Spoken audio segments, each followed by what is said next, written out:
시청자 여러분 안녕하세요. 오늘 현대 문명의 대전환, 오늘의 강의를 맡은 이철이라고 합니다.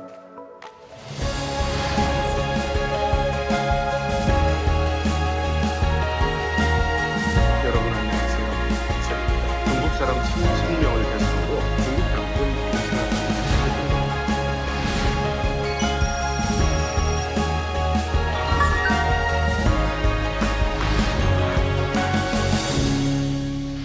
세상에 한 번도 조용한 적이 없었지만 요즘처럼 심각한 일들이 많은 때도 굉장히 드문 것 같습니다. 유럽 쪽에서는 우크라이나 전쟁 때문에 난리죠. 그리고 전 세계의 기후 이상으로 또 난립니다. 그리고 아시아 쪽에서는 중국과 미국의 충돌이 우리를 안심할 수 없게 만들고 있죠. 그래서 오늘은 여러분들께 이러한 미국과 중국의 충돌, 그리고 중국이 의도하는 것으로 보이는 타이완의 문제, 그리고 그런 것들이 우리나라 또 주변 국가들과는 어떤 영향을 서로 주고받을지 여기에 대해서 한번 알아보는 시간을 가지려고 합니다.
바로 얼마 전에 미국의 옐런 재무부 장관이 중국을 방문을 했습니다.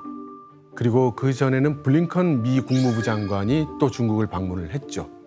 이렇게 최근에 미국은 중국을 방문하기 시작을 했습니다. 바로 얼마 전까지만 해도 중국을 매우 압박하던 미국이었는데 이런 일들이 발생하고 있는 것은 미국의 기조가 변했다는 것을 뜻하죠.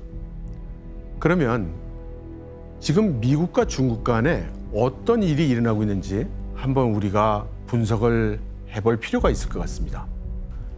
이 미국과 중국의 이 풍향이 바뀐 그 계기가 된 것은 얼마 전에 있었던 히로시마의 G7 회담의 결과가 가장 큰 것 같습니다. 이때 바이든 대통령은 이제 미국과 중국이 해빙이 된다. 그래서 우리는 협력을 시작할 거다. 이제 이렇게 이야기를 갑자기 했습니다. 약간 뜬금이 없었죠. 그런데 돌이켜 생각을 해보면 가장 미중 간의 관계의 전환점이 됐던 사건은 번스 CIA 국장의 중국 방문이었다고 생각이 됩니다. 번스 CIA 국장은 비밀리에 중국을 방문해서 수일간에 걸친 협의를 거친 것으로 알려졌는데요. 물론 그 내용은 공개되지 않았습니다. 그러나 공개되지 않았던 것만큼 미국과 중국 간에 남에게는 할 수 없는 이야기까지 그렇게 많은 이야기가 오간 것이었겠죠. 그리고 그 다음에 이루어졌던 것이 블링컨 국무부 장관의 중국 방문이었습니다. 그런데 이 블링컨 국무부 장관의 방문은 상당히 순조롭지 않은 상태에서 만나게 된 것이었습니다. 중국이 그렇게 만나고 싶어 하지 않았기 때문이죠. 그것은 무엇을 의미하는 것일까요? 번스 CIA 국장이 사전에 가서 이야기했던 이야기들, 그것들이 중국의 입장에서는 받아들이기가 어려웠다고 그렇게 해석할 수 있을 겁니다. 그러다 보니 블링컨 국무부 장관이 중국을 방문하고 나서 양국은 아무런 합의 결과를 발표할 수가 없었죠. 그리고 그때 초미의 관심이 됐던 것은 블링컨 국무부 장관이 시진핑 주석을 만나겠는가, 만날 수 있겠는가, 없겠는가 하는 것이었습니다. 그리고 그 결과는 만나기는 만났습니다. 그런데 그 만남이 이전처럼 시진핑 주석이 앉고 블링컨 국무부 장관이 앉아서 서로 여러 가지 이야기를 오가는 그런 만남이 아니었죠. 블링컨 미 국무부 장관과 중국 측의 왕이 등등 외교부 고위자들이 이렇게 참석한 가운데 갑자기 시진핑 주석이 들어와서 상석에 앉아서 마치 실무자들 협의하는데 사장님이 오셔서 몇 마디 덕담을 던지고 가는 것 같은 그런 모습을 연출했습니다. 이것은 중국 내에서 보거나 일반적인 시각에서 봤을 때는 굉장히 중국의 위치가 높아지고 블링컨 국무부 장관 입장에서는 본인이 좀 대접을 못 받은 그런 것처럼 보이지만 내용을 생각해 본다면 미국의 압박을 중국이 수용하기가 어려웠기 때문에 나타난 그런 상황이라고 이야기할 수 있습니다. 성과에 대한 기대가 없고 합의에 대한 기대가 없음에도 불구하고 두 나라가 만난 것이니까 말이죠. 그리고 그 성과도 없는데 만나자고 요구한 것은 미국이었고 성과에 대한 동의를 할 수 없는데 만날 수밖에 없었던 것이 중국이었던 겁니다. 그래서 최근에 일어나고 있는 미국과 중국의 만남이라는 것은 형식적으로는 어떻게 보이는지 간에 그 진실된 내용은 미국이 현재 중국을 압박하고 있는 중이고 중국은 매우 난처한 상황에 있다라는 것을 의미하는 것입니다. 그리고 바이든 대통령이 이야기한 것처럼 미중 간에 해빙이 됐다, 무역이 재개될 거다 이렇게 얘기하는 것은 바이든 대통령 입장에서 본인이 취할 조치, 미국이 취할 조치를 이미 다 취했고 중국은 다른 선택의 여지가 없지 않니? 라는 그런 의미가 되는 것이죠. 그런 시각에서 본다면 그 얼마 전에 있었던 프랑스 마크롱 대통령의 중국 방문, 그리고 중국이 듣고 싶어하는 이야기를 한참 해준 다음에 유로버스를 계약을 하고 또 독일 같은 경우에 중국의 고속철 사업에 협력을 하는 그런 여러 가지 경제적 이익을 얻을 수 있었습니다. 그리고 지금은 리창 총리가 또 독일을 방문을 해서 독일과의 경제 협력 강화를 또 이야기하고 있죠. 그래서 이것은 무엇을 의미하는가? 중국이 수세에 몰리고 있다는 것을 의미하고 있습니다. 그리고 중국은 왜 수세에 몰리는가? 그것은 중국이 얻고자 하는 것을 위해서 양보를 할 수밖에 없을 것이라고 그렇게 보고 있기 때문인 것입니다. 그럼 중국의 핵심 이익은 무엇인가? 그것은 이미 그동안 수없이 되뇌었죠. 중국의 핵심 이익 중에 핵심 이익은 타이완 통일이라고 말이죠.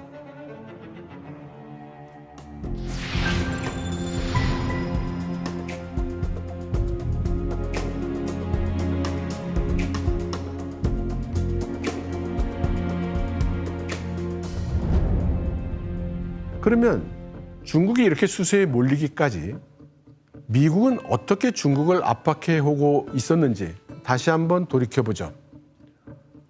미국과 중국이 이런 상황에 오게 된 가장 큰 조치는 트럼프 대통령 시절에 발생했던 미국과 중국 간의 무역전쟁이었습니다. 그때 미국은 중국에 대한 무역 지지를 하면서 구체적인 수단으로는 관세를 크게 올렸습니다. 그런데 이 수단은 그렇게 긍정적으로만 작용하진 않았죠. 왜냐하면 중국에서 만들어진 제품 중에 상당 부분이 중국 기업이 만든 게 아니었기 때문입니다. 미국 회사가 중국에 가서 공장을 만들어서 중국에서 생산을 해서 미국으로 가져오는 물건에 대해서 고관세를 때리면 그러면 손해를 보는 건 미국 기업이고 또 미국의 소비자였던 거죠. 또 다른 하나를 생각해 본다면 예를 들어 애플을 예를 들어보죠. 트럼프 대통령과 바이든 대통령 모두 애플이 중국에서 나오기를 원했습니다. 그리고 애플도 그렇게 하겠다고 이야기를 했죠. 그러나 미국의 전문가들은 애플이 정말 중국에서 철수해 나오려면 아무리 적게 걸려도 7년 정도의 시간은 걸릴 거라고 했습니다.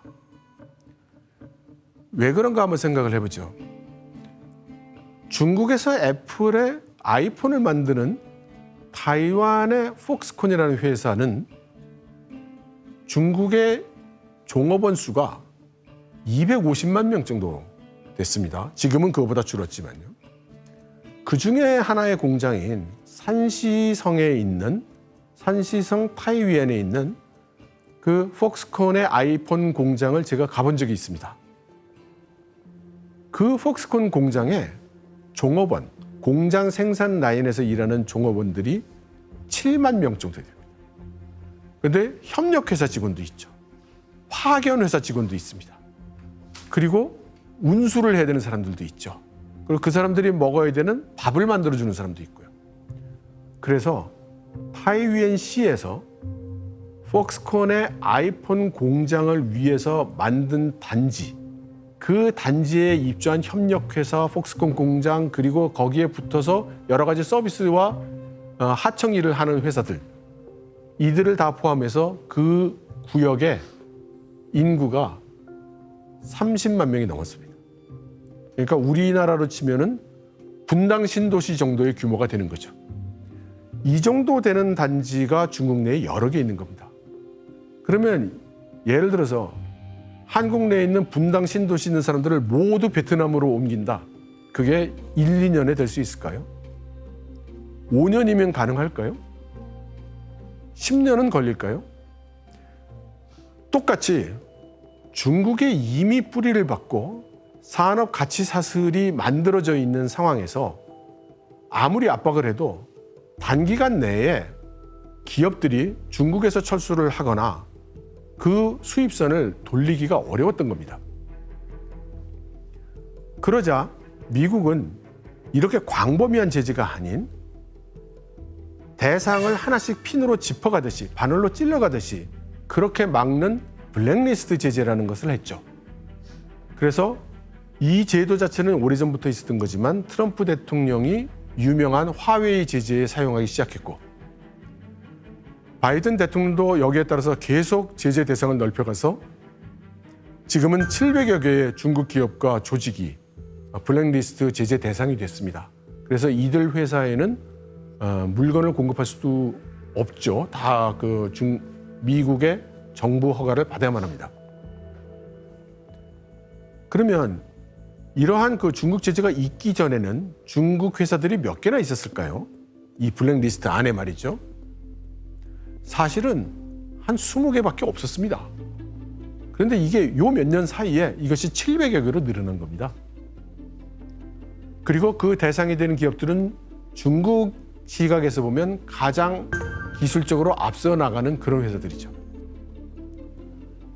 여기에 그치지 않고 미국은 미국 내에 상장돼 있는 뉴욕 증시라든가 나스닥에 상장돼 있는 중국 기업들에 대한 제재를 또 시작을 했습니다.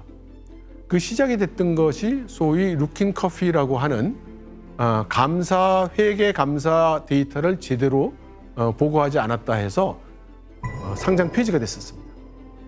그리고 나서 중국 기업들에 대해서 회계 감사 제도를 제대로 내지 않으면 모두 상장 폐지를 시키겠다 했죠. 그때 당시 약 3년 전인데요. 그때 당시 기준으로 만일에 미국에 상장돼 있는 중국 기업들을 모두 제재를 해서 상장 폐지를 하면 어떤 결과가 오느냐? 상장 폐지되는 규모가 약 3조 달러에 가까울 것이라고 했습니다. 그 후 계속 중국 기업들이 줄어들었기 때문에 지금은 그렇게까지 되지 않고 약 8, 9천억 달러 정도가 된다고 하죠. 그래서 이것을 막기 위해서 중국 정부도 열심히 노력을 해서 미국 정부와 중국 정부는 하나의 협상을 했습니다. 그래서 중국 정부가 중간에 개입을 해서 중국 기업의 데이터를 검토해서 국가 기밀이 해당되지 않는 것들을 골라서 미국 정부 쪽에 넘기면 미국 정부가 그것을 검토해서 평가를 하는 이제 이런 방식이 되었고, 그렇게 해서 작년 말에 가장 먼저 5개 정도의 미국 상장된 중국 기업에 대해서 그런 회계 감사의 재검토가 이루어졌습니다. 그리고 수개월 후에 그 결과가 발표가 됐는데 모두 문제가 많다는 것이었습니다. 그래서 아직 실행이 되지는 않았지만 현재 미국 증시에 상장돼 있는 상당수의 중국 기업들에 대해서 언제든 상장 폐지가 될 수 있는 가능성이 지금 있는 겁니다. 이렇게 세 가지 방식을 통한 제재는 아까 말씀드린 대로 중국의 현재 경제 활동을 제재하고 있는 거라고 얘기할 수 있습니다. 그리고 최근에 들어서 계속 가속되고 있는 반도체 같은 첨단 과학기술에 대한 제재는 중국의 미래 발전을 제재하는 것이라고 할 수 있죠. 그렇게 해서 미국의 제재는 과거 트럼프 방식의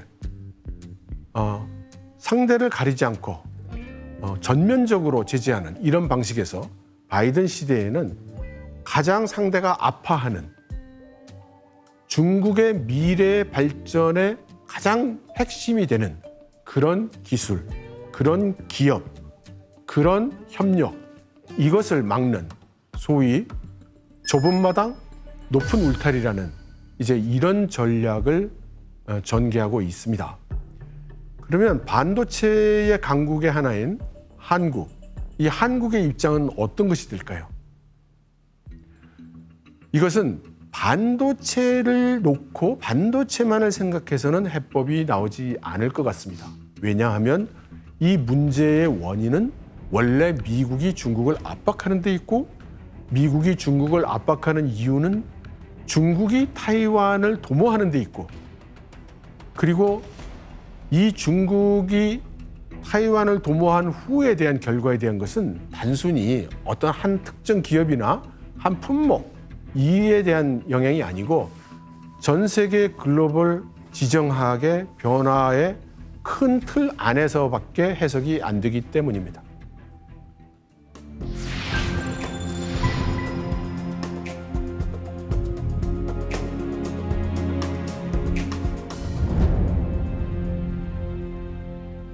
어째서 이 미중 두 슈퍼파워는 이렇게 부딪히는 상황까지 오게 됐을까요? 그것은 아까 말씀드린 대로 타이완 이슈가 가장 큰 것입니다. 중국은 지금까지 계속 이야기를 해왔습니다. 중국은 미국의 패권에 도전하지 않는다고요. 그러면서 중국의 핵심 이익 중에 핵심 이익은 타이완이라고 수없이 이야기를 하고 있죠. 그것은 중국이 타이완을 통일하겠다는, 미국은 그것을 막지 말라는 그런 메시지로 해석이 됩니다. 그런데 중국의 이런 움직임에 대해서 미국은 이미 작년에 인도-태평양 전략을 발표를 해서 어떻게 중국을 막겠다라는 발표를 한 바가 있습니다. 그리고 그것을 읽어보면 이렇게 돼 있죠. 미국은 일본 그리고 한국과 손을 잡고 중국의 군사적 대응을 하겠다. 이렇게 돼 있습니다. 그리고 한미일 정상회담이 열릴 것으로 보이죠. 그 한미일 정상회담은 왜 열리는 것일까요? 저는 가장 큰 것이 이 중국의 군사적으로 어떻게 대항할 것인가, 여기에 대해서 세 나라 정상들이 합의를 이루려 노력할 것이라고 봅니다. 그래서 한국은 더 이상 미중 간의 군사 충돌의 가능성에 대해서 제3자가 아니게 될 가능성이 큽니다. 그럼 만일에 중국이 타이완을 통일하겠다고 군사적 수단을 동원한다면 어떤 일이 일어날까요? 가장 먼저 할 것으로 예상이 되는 것은 타이완 지역의 바깥 지역, 외곽 지역에 대한 조치를 먼저 할 것이라는 겁니다. 그러면 중국의 입장에서 먼저 견제해야 되는 나라가 세 나라가 있습니다. 당연히 미국, 일본, 그리고 아마도 한국. 한국에 대해서는 어떤 식으로 견제를 할 수 있을까요? 그것은 아마도 북한을 레버리지로, 지렛대로 활용을 해서 상당한 수준의 군사적 소요를 일으켜서 한국을 견제하려고 할 것입니다. 북한은 그렇게 돈이 없지만, 경제적으로 어렵지만 계속해서 여러 가지 군사적 시위를 하고 있죠. 핵폭탄도 개발을 하고 미사일도 쏘고 있습니다. 그런데 이번에 쏜 미사일, 군사위성, 소위 군사첩보위성을 바다에 떨어진 걸 건져보니 내용이 어땠습니까? 이건 뭐 군사 용도로는 쓸 수도 없는 그런 수준이라고 하지 않습니까? 그런 수준에 불과한 위성을 왜 그렇게 큰 돈을 들여서 쏘아 올리려고 했을까요? 저는 이것을 지금까지 이야기한 것처럼 북한이 한국에 대한 시위, 미국에 대한 시위, 그것을 하고 있다고만은 생각되지 않습니다. 그것은 뒤에 중국의 지지가 있다고 생각을 하고요. 그 이유는 한반도의 군사적 긴장이 상승하고 한반도의 군사적 소요가 일어나면 한국 군대가 한반도를 떠나기가 어려워지고 한반도를 떠나기 어려워지면 미국, 일본과 함께 양안전쟁, 중국과 타이완 간의 전쟁에 참여하기가 어려워지기 때문에 그래서 이러한 조치, 이러한 압박을 계속하고 있다고 봅니다.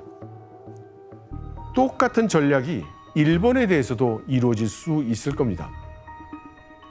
일본에는 북방4도 문제가 있죠. 우리나라와 독도 문제로 이러한 그 영토 분쟁이 있는 거와 마찬가지로 러시아와는 이 북방4도에 대한 영토 문제가 있죠. 그리고 푸틴 대통령은 이 북방4도에 일정 수준 이상의 군사력 강화를 지시한 바가 있습니다. 뭐 그렇다고 해도 현재로서는 아주 미약한 상태죠. 그러나 최근 들어서 중국과 러시아가 함께 군사훈련을 하는 일들이 많이 늘어나고 있고 특히 그 대상은 일본이 되고 있습니다. 한 번은 러시아군의 폭격기가 일본을 북쪽에서부터 남쪽으로 훑어 내려가면서 동시에 중국의 해군은 일본의 남쪽에서부터 북쪽으로 진군하는 이제 이런 일을 보인 적도 있죠.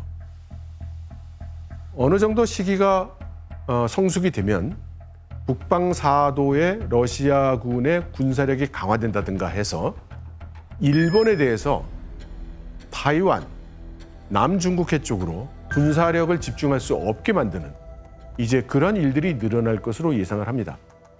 역으로 만일에 북한의 군사 시위 이런 것들이 늘어나고 러시아의 일본 근역에서의 군사 활동이 증가한다면 우리는 거꾸로 중국의 타이완 도모, 타이완에 대한 군사 행동을 취할 가능성이 매우 올라가고 있다.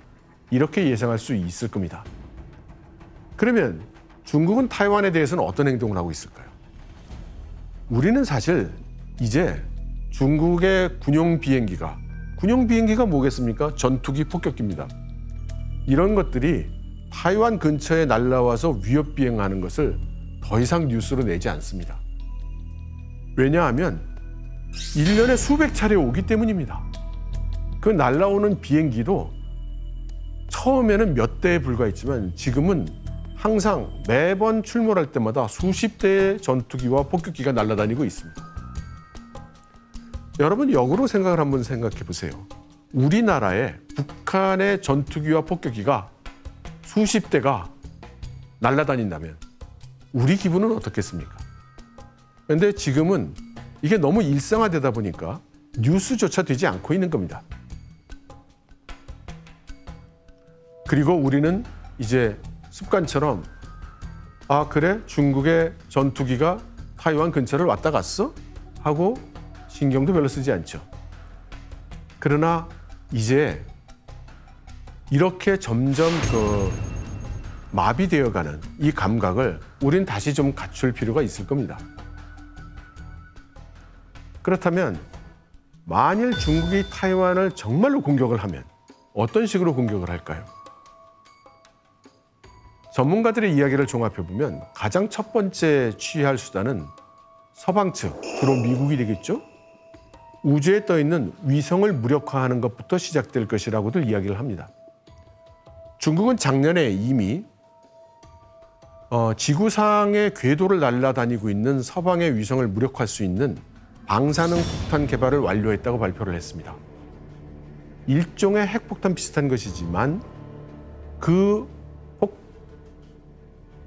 폭발의 영향이 지구, 그러니까 땅 쪽으로는 오지 않고 우주, 우주 방향을 향해서만 날아가도록 그렇게 설계가 돼서 일정 고도 이상의 광범위한 범위에 있는 위성들이 모두 무력화되는 이제 그런 무기라고 하죠. 그리고 쉴 새 없이 군사 위성을 띄워 올리고 있습니다. 따라서 첫 번째 수단은 지구 위에서 위성들에 대한 우주 전쟁이 일어날 가능성이 가장 크다고 합니다. 그리고 그 다음은 타이완의 원역에서 주로 동쪽에서 접근해 올 미군에 대한 제재, 정찰, 탐지, 그리고 대응 공격 이런 것들이 될 것이고요. 이미 중국은 위성에서 미사일을 발사해서 해상에 있는 목표를 공격할 수 있는 이제 그런 무기를 이미 배치를 해놓고 있습니다. 그리고 군민 합동 전략이라는 걸 만들었죠. 군대만이 이 타이완 공격에 참여하는 게 아니라 일반적으로 우리가 민간이라고 알고 있는 그런 조직들도 함께 참여할 것이라는 겁니다.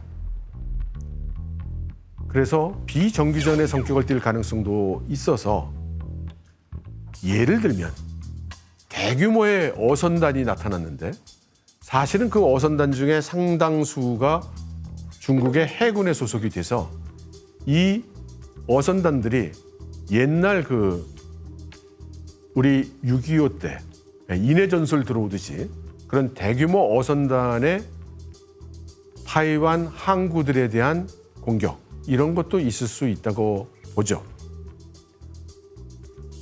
이러한 중국의 대규모 압박은 당연히 타이완 입장에서는 큰 위협이 될 것이고 또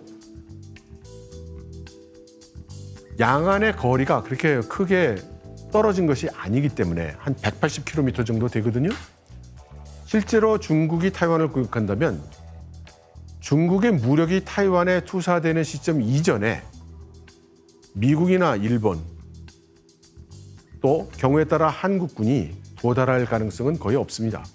그러므로 중국군이 타이완을 공격하고 나서야 상당 시간이 흐르고 나서야 미국이나 일본 그리고 한국의 군사력이 중국 군사력과 대치하는 상황이 생길 겁니다. 그리고 중국은 지금까지 건설하고 투자해온 여러 남중국해의 군사시설들을 모두 활용을 하게 되겠죠. 그리고 마지막으로 타이완에 군대가 상륙을 하게 될 것이고 교두보를 확보하게 될 것이고 그리고 타이페이를 향해 진군을 하게 될 것입니다. 그래서 사실상 타이페이가 점령이 된다면 사실상 양안전쟁은 막을 내리게 되겠죠. 이것이 간단하게 예상해 볼 수 있는 여러 양안전쟁 예상 시나리오 중에 하나가 될 것입니다. 양안전쟁이 꼭 이런 식으로 된다는 법은 없습니다. 전문가에 따라서 또 여러 군사연구소에 따라서 여러 가지 다른 시나리오를 제시하고 있습니다. 그렇지만 이러한 양안전쟁이 발생할 것 그리고 발생에 대비해서 여러 나라가 어떻게 대응할 것인가 여기에 대해서는 의견의 차이가 그렇게 크지 않습니다. 우선 당사자인 타이완을 생각해 보죠. 타이완은 사실 큰 뾰족한 방법이 없습니다.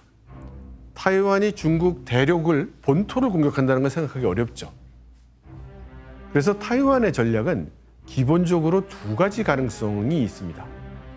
하나는 중국의 무력이 공격해 오기를 기다려서 끝까지 방어하는 이제 방어 위주의 전략 이것이 하나고요.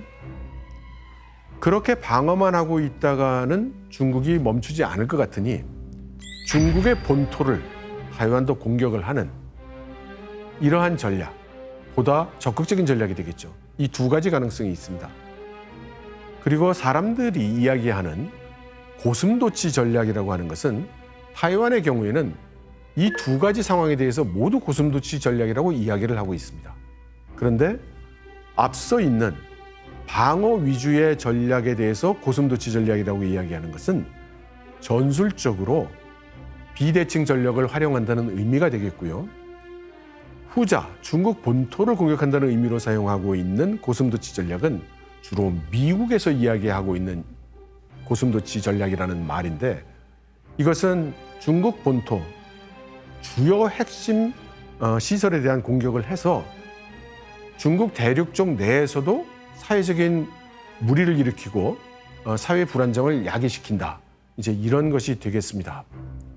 그리고 타이완과 미국은 서로 이에 대한 의견이 달랐는데, 미국의 강력한 요구에 의해서 약 2년 전에 타이완과 미국은 중국 본토를 공격한다는, 대응 공격한다는 이러한 소위 고슴도치 전략을 확립했습니다.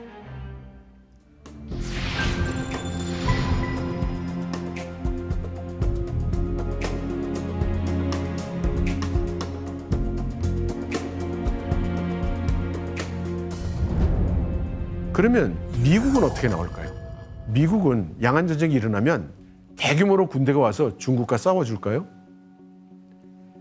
이게 조금 의문이 있는 겁니다.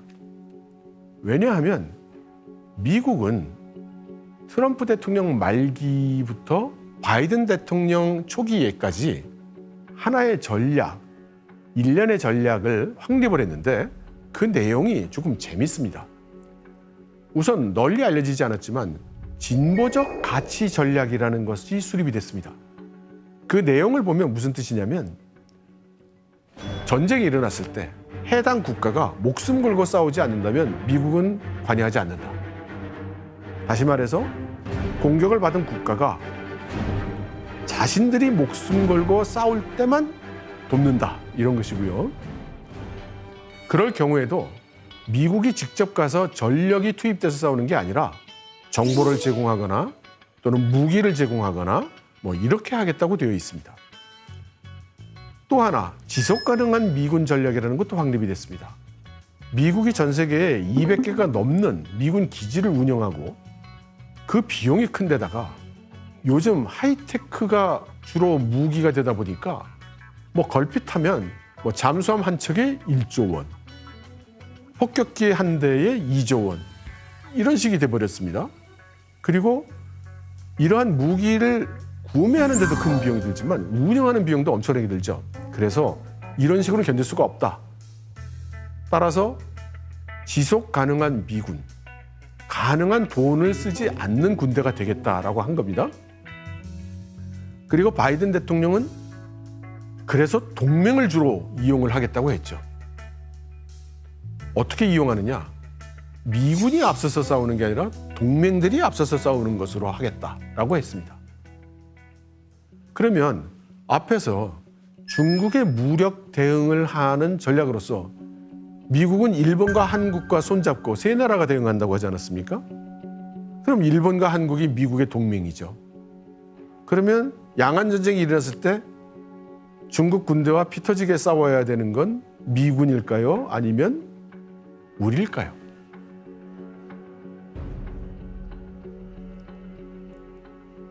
그럼에도 불구하고 일본은 미국에게 전폭 협력을 하고 있습니다. 왜냐? 일본이 노리는 것이 있기 때문이죠. 일본은 크게 두 가지를 노리고 있는 것으로 보이죠. 하나는 소위 평화헌법을 개정해서 전쟁 가능한 국가가 된다는 것. 그리고 또 하나는 유럽에서 영국이 미국의 대리자 역할을 하듯이 아시아에서는 일본이 미국의 대리자를 하겠다는 겁니다. 그리고 앞서 얘기한 전쟁 가능한 국가라는 것은 일본이 이미 확보를 했죠. 그리고 이제는 아시아에서 미국의 대리자 넘버 2, 넘버 3가 아니다 이거죠. 넘버 2를 하겠다는 겁니다. 그것을 얻기 위해서 미국에게 전폭적으로 협력을 하고 있죠. 그리고 한국 보고도 협력을 하라고 요구를 하고 있는 것이고요. 그러면 한국은 어떤 전략이 있을까요?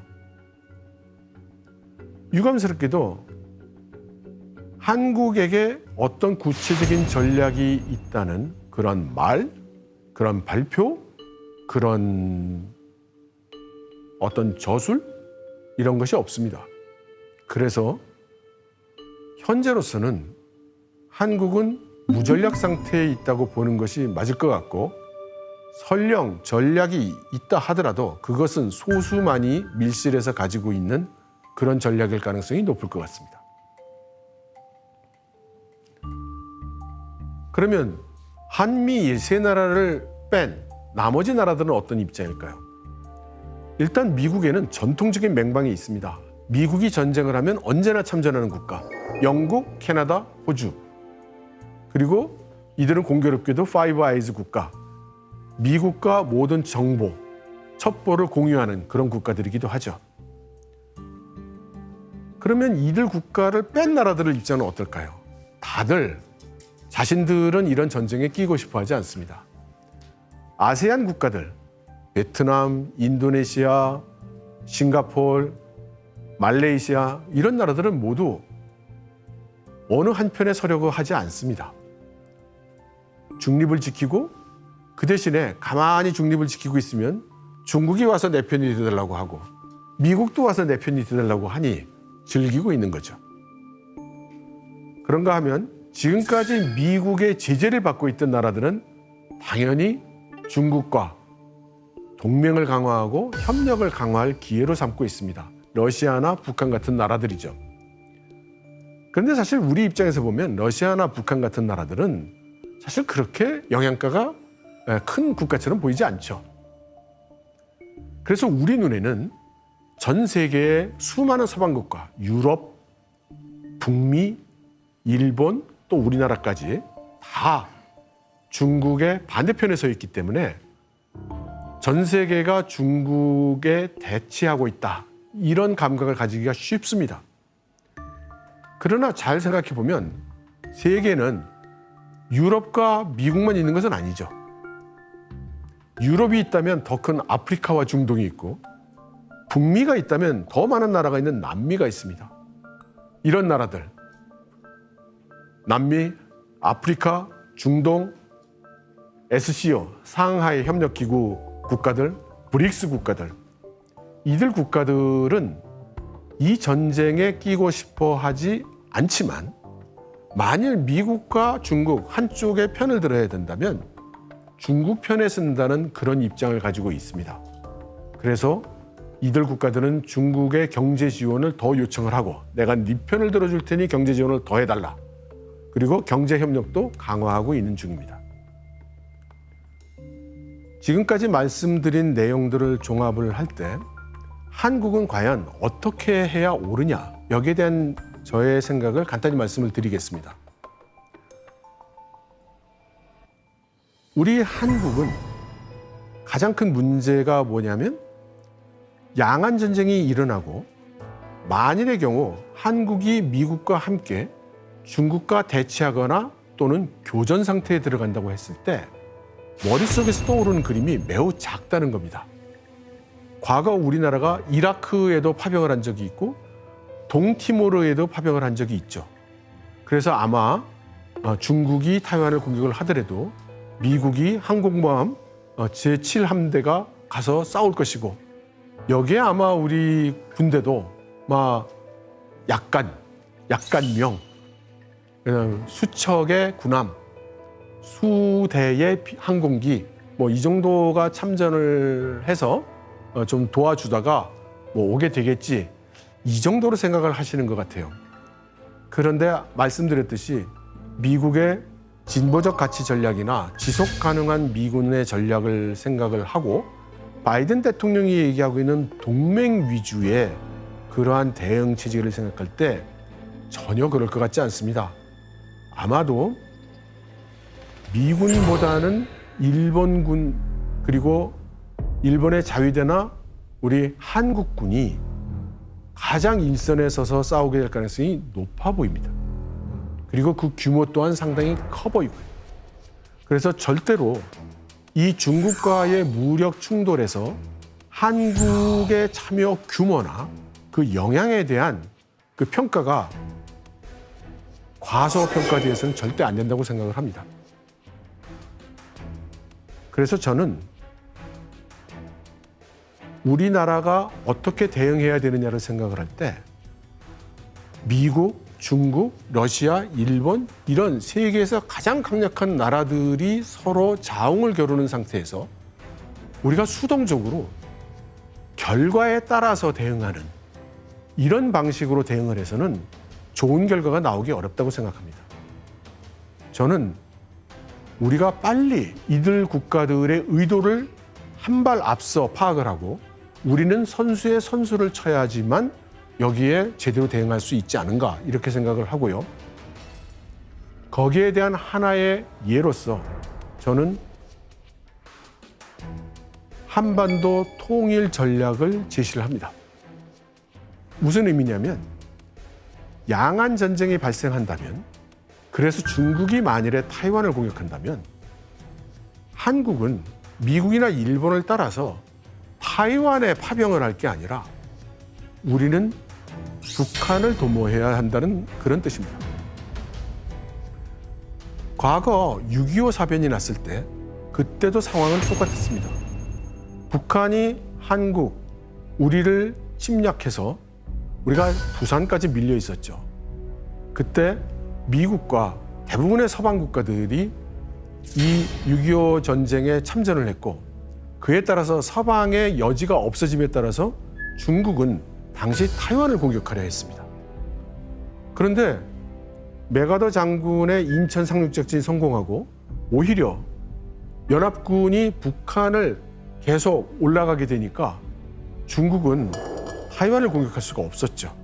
그래서 타이완을 공격하기 위해서 남방에 집결되어 있던 군들을 부랴부랴 다시 동북쪽으로, 만주 쪽으로 이동을 시켜서 우리 한반도에 투입을 했습니다.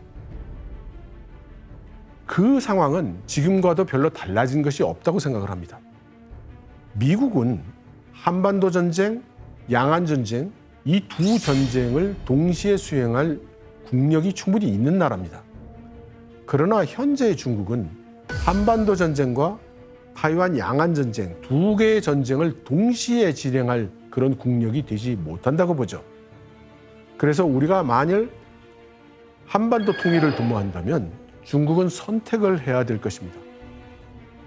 한반도, 다시 말해서 타이완을 포기하고 한반도에 대응할 것이냐, 아니면 한반도를 포기하고 타이완을 도모할 것이냐. 이것이 더 전략적으로 우리 한국에게 유익하다고 생각합니다.